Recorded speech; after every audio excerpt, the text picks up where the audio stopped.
9 experienced hikers venture into the Ural Mountains in Russia, never to return. What happened on that fateful expedition? In the winter of 1959, a team of university students, led by Igor Dyatlov, embarked on a journey that would mark the annals of mystery forever. Each of them, skilled and seasoned in long-distance expeditions, had no reason to fear the challenging terrain of the Ural Mountains. They were filled with the optimism and camaraderie that only youth and shared adventure can foster. Their destination was Occurrences, a mountain roughly 10 kilometers north of the site where they would eventually meet their inexplicable fate. They kissed their loved ones goodbye, their hearts brimming with anticipation for the journey ahead. They were prepared for the physical challenges, the biting cold, the treacherous slopes. They were ready to conquer the Ural Mountains, to etch their names into the wilderness. Little did they know this would be their last adventure. As days turned into weeks, worry set in. The hikers were nowhere to be found. The group of 9, led by Igor Dyatlov, had set out for an adventure in the Ural Mountains, their goal to reach the peak of Occurrences. The plan was to wrap up the journey by February 2nd, but that day came and went with no sign of the hikers. When the group failed to send a telegram as promised, concern began to rise among their families and friends, who then alerted the authorities. It was February 12th and the hikers were already 10 days overdue. The local police launched a search operation, but the harsh weather and the vast unforgiving terrain of the Ural Mountains made the task daunting. As the days passed, the anxiety grew. The search for the missing hikers intensified, with volunteer students and teachers joining the effort. The Russian military even got involved, deploying planes and helicopters to scour the region from the sky. Still, there was no trace of the hikers. The search teams combed through the snowy landscape, braving sub-zero temperatures and blizzards. They followed the supposed route the hikers had planned, starting from the last known campsite. The eerie silence of the mountains was only broken by the howling wind and the crunch of snow underfoot. It was like the mountain had swallowed them whole. But then, on February 26th, nearly 3 weeks after the hikers' scheduled return, the search team stumbled upon a horrifying discovery. They found the hikers' abandoned and badly damaged tent on the slopes of Kolat-Syakhl, a mountain known to the indigenous Mansi people as the Mountain of the Dead. The tent was half torn down and covered in snow. It was eerily empty, with the group's belongings and equipment left behind, almost as if they had left in a hurry. But the hikers themselves were still nowhere to be found. The search team was not prepared for the eerie scene that awaited them. Imagine the chilling scene: an abandoned campsite, a slashed tent, and barefoot tracks in the snow. This is the grim sight that greeted search parties as they stumbled onto the Dyatlov Pass in February of 1959. A once lively and bustling campsite, now a silent tableau of an unsolved mystery.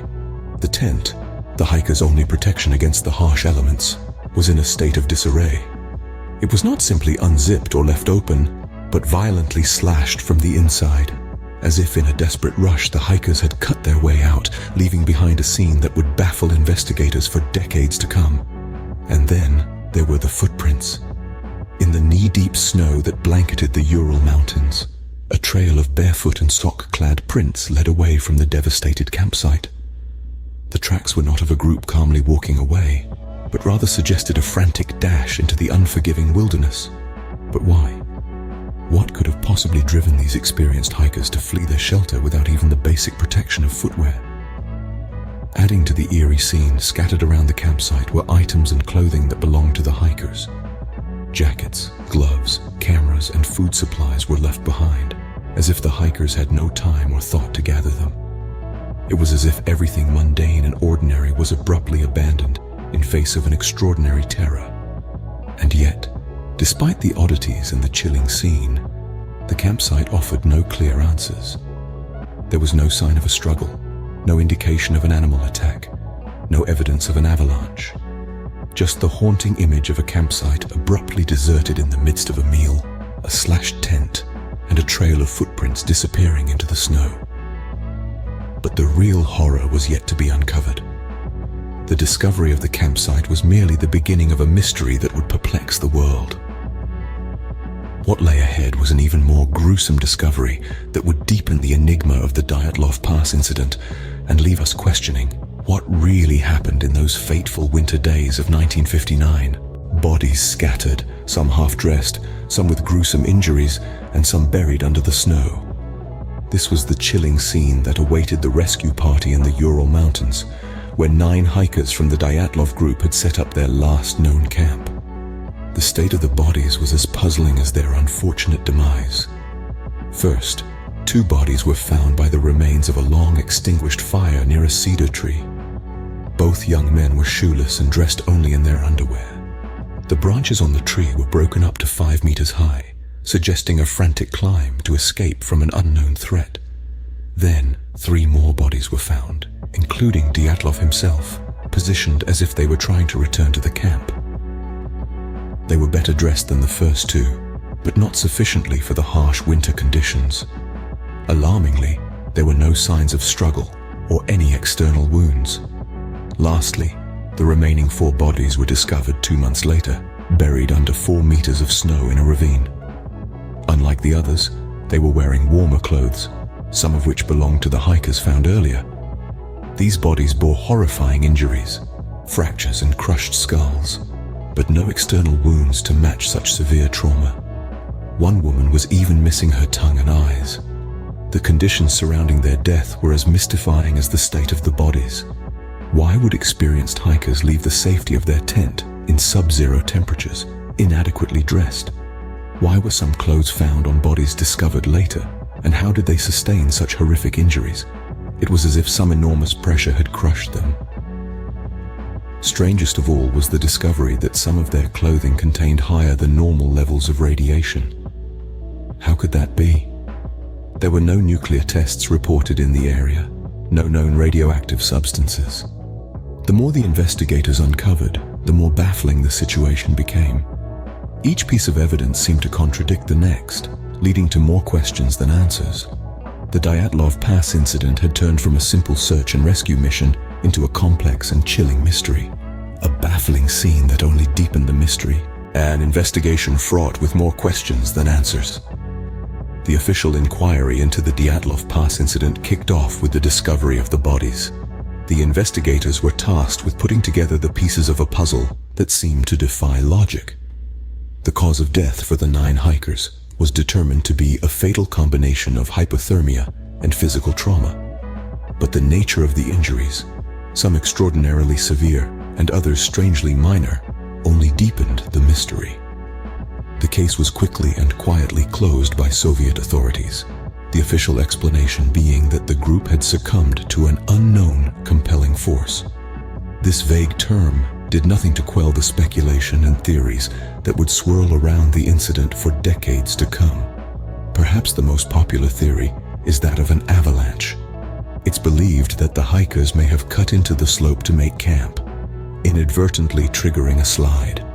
This could explain the chaotic state of the camp and the severe injuries suffered by some members of the group. But critics point out that the evidence of an avalanche was never found at the site, and the hikers were experienced mountaineers who would have known not to camp on a dangerous slope. Another theory suggests the hikers fell victim to a phenomenon known as infrasound. This is a low-frequency sound that can cause feelings of panic or dread.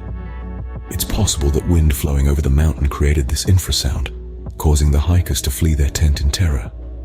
Then there's the theory of military involvement. Some believe the hikers may have accidentally stumbled upon a secret military exercise and were silenced to prevent them from revealing what they saw. And of course, there's the unknown compelling force. This enigmatic phrase has led to all manner of speculation, from secret weapons tests to extraterrestrial encounters. Yet the Dyatlov Pass incident remains one of the most enduring unsolved mysteries. Despite countless investigations and theories, the true cause of the tragedy in the Ural Mountains remains shrouded in uncertainty. Decades later, the Dyatlov Pass incident continues to baffle and fascinate. This unsolved mystery, nestled deep in the Ural Mountains, has stood the test of time, refusing to relinquish its secrets to the countless investigators, researchers, and enthusiasts who've sought answers. It's a tale that has transcended generations, captivating the minds of those who dare to delve into its chilling narrative. Recently, interest in the case has experienced a resurgence. In 2019, Russian authorities decided to reopen the investigation, sparking a renewed fervor among mystery enthusiasts worldwide. Yet despite the advancements in technology and forensics, the enigma remains as elusive as ever. Theories continue to proliferate, each one more intriguing and controversial than the last. Yet, as we venture deeper into the 21st century, the truth about what happened to those 9 hikers remains shrouded in mystery. The mountains remain silent, keeping their secrets as the world continues to wonder about the fate of the 9 hikers.